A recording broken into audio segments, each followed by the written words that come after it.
just started filming and every single tractor in England is outside the window. A woman is at the funeral of her friend's husband, and she goes up to the widow and she says, "How did he die?" And the widow says, "It was the alcohol in the end that got him." And the woman asks, "Why didn't he go to Alcoholics Anonymous?" And the widow replies, "God, he wasn't that bad." Morbid but relevant. Brothers, sisters, comrades and friends, welcome to Bat Country.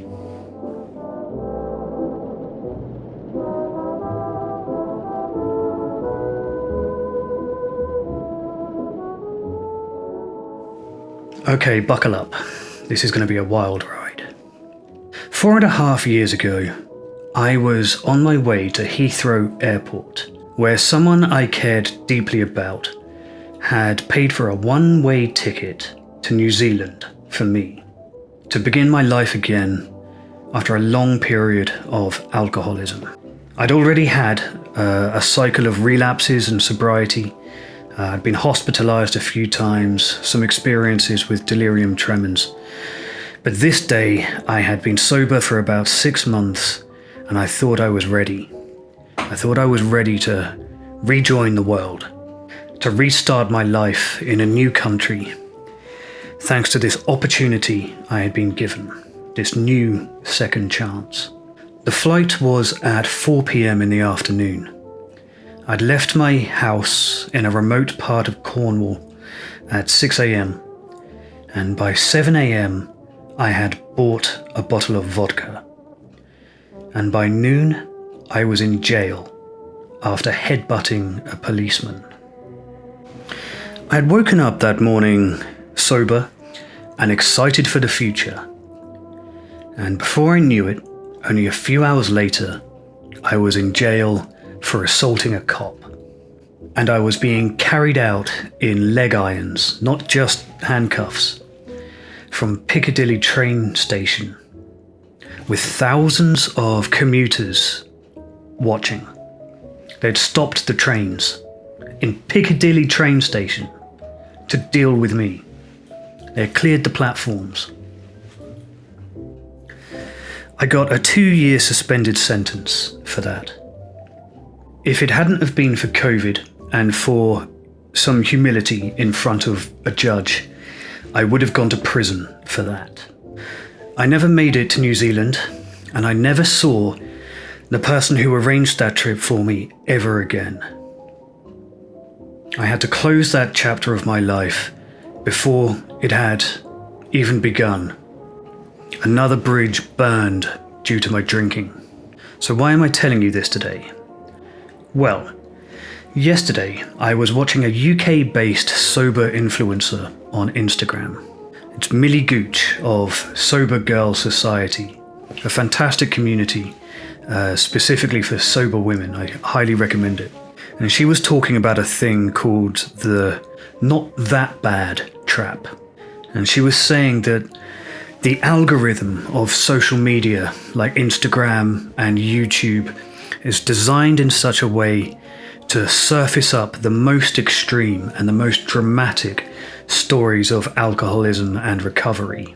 And since I consider my own experiences to be relatively extreme and dramatic, I think that I'm probably in that group of content creators that she was talking about. The case that she was making was that for people who are only slightly concerned about their drinking, the algorithm may surface very extreme and dramatic content, like mine, I suppose. And those people might look at us and think, well, at least I'm not that bad. There might be some reassurance that, at least my alcoholism isn't as bad as Bat Country's, for example. And that attitude might actually prevent them from seeking the help they might need to get better, to beat the habit forever. It might make you, watching this, feel like you don't need help yet.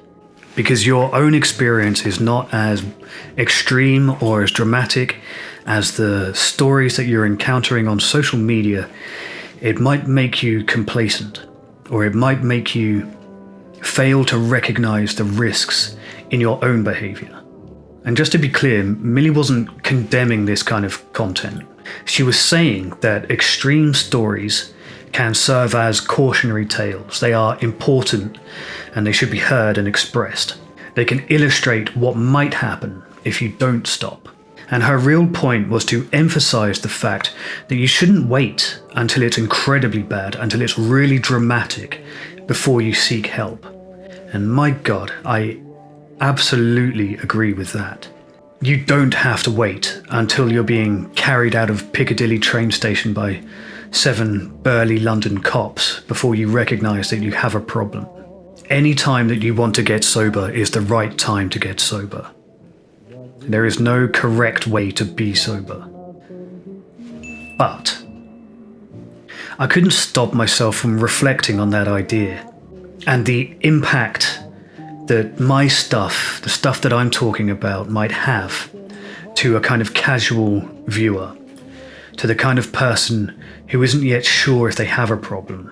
I've been telling myself since I started talking so honestly about my experiences, I've just kind of assumed that I'm doing a good thing, and that there is more reward than risk, and that I am doing more good than harm by sharing these kinds of very extreme experiences with alcoholism.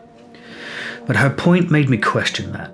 Do rock bottom, delirium tremens horror stories like mine have a kind of chilling effect on people who might be in the "at least I'm not that bad" trap?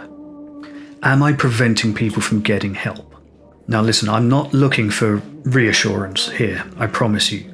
I much prefer a bracing truth to a comforting lie. So I'm not looking to be comforted or consoled. But I can't deny the idea that I might be preventing less severe alcoholics from seeking help by serving as a kind of bad example for them, by serving as a kind of excuse for them not to get sober. Well, that idea is sobering for me, ironically. And it's been on my mind like an earworm ever since I heard her talk about it. And I want to explore it today. I want to pursue that line of reasoning to see where it takes us. So, when you assault a police officer, you don't get treated the same as everybody else.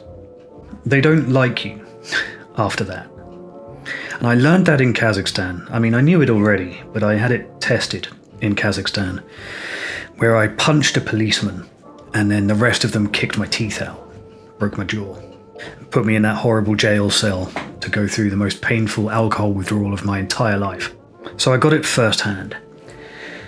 And while I'm talking about that, perhaps this is not the most appropriate time to point out that the book in which I recount that story of my descent into alcoholism is back in stock, just crazy enough to work once again. And by popular demand, a lot of you have asked if there is an audiobook version of it read by me. And there is, and that is on my website also. So if you enjoy my kind of laid back, easy listening, coffee shop vibe of sober content, you will find much more on the audiobook to a much more professional quality. There is a link in the description. You can go take a look. There's a sample on the product page. You can listen to a section of one of the chapters. But anyway, in the UK, the treatment by the police was not that bad. It was not like Kazakhstan bad. But it was very obvious that they didn't like me. I'd headbutted a cop. Of course they didn't like me. They weren't all queuing up outside to kick lumps of me like they were in Kazakhstan. But it was made obvious to me that I was not welcome. When you're arrested, often you'll get, like, just as a courtesy, you'll have cups of coffee and people will check on you, offer you food, that kind of thing. And I had none of that. And if you've committed some other crime, quite often a police officer will wander into your cell and strike up a conversation as if a friend, but will secretly be trying to get you to reveal incriminating information to use in the interview. None of that happened. They just didn't care about me at all. And that is somehow scarier. And they can keep you in the cell for 24 hours before they release you. And they kept me, I think, for 23 hours and 59 minutes. They wanted me to think I wasn't going home that day. And I sat in that cell alone with that terrible hangover, that terrible first relapse hangover, thinking about how I was definitely guilty of what they were accusing me of, and that there was a person halfway around the world who was waiting at an airport, wondering why I hadn't got off the plane. And it puts a sickness in my stomach every time I think about that. I sat there and I thought about how I had just burned my final bridge, thrown away my last second chance for the sake of a bottle of vodka. And because I had blown everything up so badly this time that there was no coming back from this, and I may as well accept that and just drink myself to death. And that's what I tried to do for a while. And today, of all the things I'm grateful for, and of all the things I have failed at, I am most grateful that I failed at that particular endeavor. Time is a great healer. Pain fades, and that's great. But sometimes it is useful to remember that the pain hurt. We need to be reminded sometimes of what that pain felt like. Because those who don't learn from the lessons of history are doomed to repeat them. And that's how we stay sober. So it's like this. Doing this kind of work, backcountry, recovery, it brings me into contact with a lot of other people in various stages of their own active use and addiction and recovery. Addicts of all stripes. Not just alcohol, but chemicals and behaviors and compulsions, you name it. Eating disorders. There's a lot of overlap there between all sorts of various disorders and addictions. There is a lot of kind of overlap which is more than superficial. Some of you watching this might already be in that at least I'm not that bad trap now. And some of you might be in the early stages of trying to figure out whether you have a problem. And others may have identified a problem and you're figuring out how to address it. Some of you might be here to understand somebody else's problem. And some of you may have been successfully controlling a problem for 20 years or more. And apart from the people who are here for information about other people, there is a commonality to all of our behavior.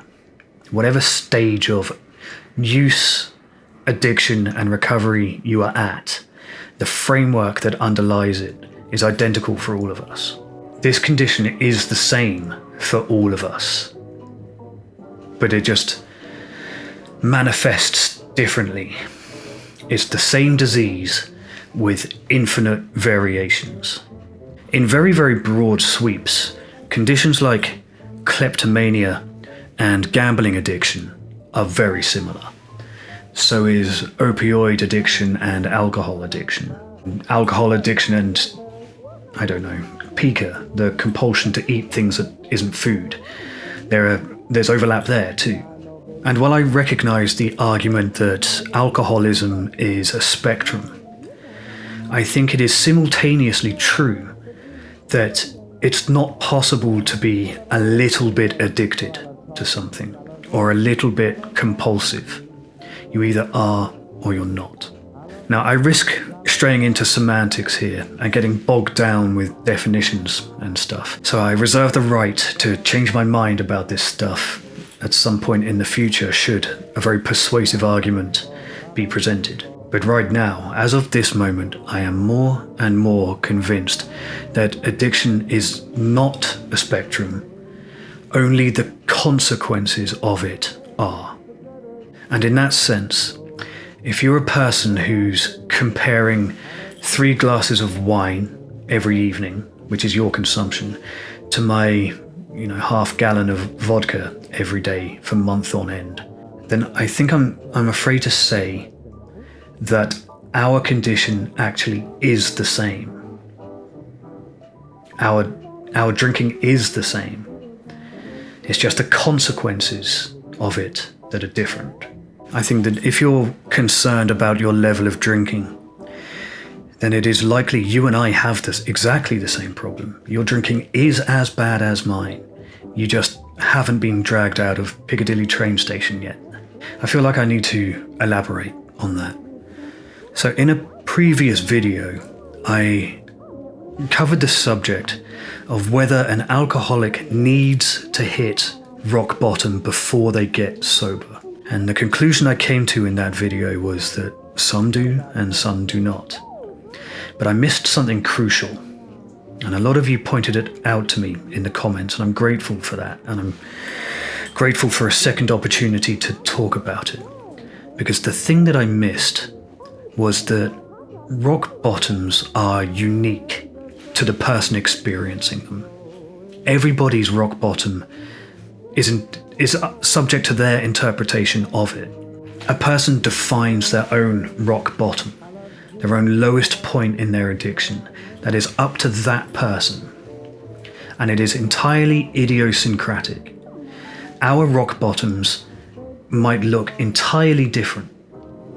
Mine might be, going through alcohol withdrawal in a prison cell in Kazakhstan, for example. Yours might be losing a good job, or missing an important event, or letting a friend down. It doesn't always have to be dramatic and extreme for it to be a rock bottom if that's how you interpret it. No one is here to judge what is and isn't, certainly not me. A component of that is that alcoholics like comparing misery. We're in competition to see who has the most bummer story. And there's no shame in seeking those stories out or even enjoying them in some perverse sense. I know that I personally seek out the most extreme that I possibly can. I feel like a shared connection with that person. But the risk is that if the algorithm is surfacing these very extreme and dramatic alcoholism stories for you, and the consequences for you so far haven't been very bad compared to the stories that you're taking in, it's going to be tempting for you to think that therefore your drinking isn't so bad either. And there's a flip side to that. So if you are the kind of person who believes you might be stuck in that, at least I'm not that bad trap, and what you take from a video like this one is, well, at least I haven't been dragged in cuffs from Piccadilly Train Station, so my drinking can't be as bad as bad countries, then I think, unfortunately, your problem might be more dangerous than mine. You see, my problem was very obviously dangerous. It wasn't subtle. It was dramatic, and it was extreme. And its obviousness made it an easy target to tackle. It was very well defined. There was no ambiguity about my drinking problem. And my problem was obvious enough that it had to be dealt with. So I did. Eventually. It took a while. In alcoholism, or at least in recovery, worse is actually better. The worse the problem, the clearer you can see it. The worse the problem, the worse the consequences, the easier it is to tackle it, to point at it and say that's what needs to be addressed. And it's very easy to recognize that you have a problem when you're sat in a prison cell after headbutting a policeman. It's not always so easy if the place you're sat is your sofa and you're watching Family Fortunes with a Bud Light. That's a difficult problem because it's very subtle. That's in a lot of ways more dangerous because it might mean you never recognize that you have a problem. You might not drink as much as I did, and you might not have experienced the same severity of the consequences. But we are the same. We've got the same problem. Because underneath, once you've crossed whatever the threshold is between moderation and addiction for you, there is no returning to it. Once you've crossed that threshold, our drinking is the same. The only difference is scale. And ultimately, we are as bad as each other. And don't be afraid of that. Don't be afraid of that. There's solidarity in that. If you're, for example, 21 years old and you're worrying the booze is getting on top of you, and you're checking in here to see if your suspicion is accurate, then I can tell you it is accurate. And once you've had that suspicion, it doesn't ever go back. It might take 20 years to get to the point where you need to stop drinking rather than want to stop drinking. But the moment you start to suspect you might be drinking too much, well, the prognosis is never good after that. So, back to Millie's point on Sober Girl Society. She said that although your problem is not as bad as mine, that is no reason for you not to get sober. And I profoundly agree, with a caveat. That thinking is not a reason to not get sober. However, your problem is the same as mine. And your drinking is every bit as bad as mine. Because it's all the same disease underneath. Okay, unexpectedly heavy, considering I was underprepared. If you've watched this far and you kind of dig this lo-fi approach to sober content, then do go and listen to the sample chapter of the audiobook on my website. Link is in the description. Like, share, subscribe, and please leave your thoughts and comments in the reply section below. I read everything. Thanks for watching, and as always, good luck out there.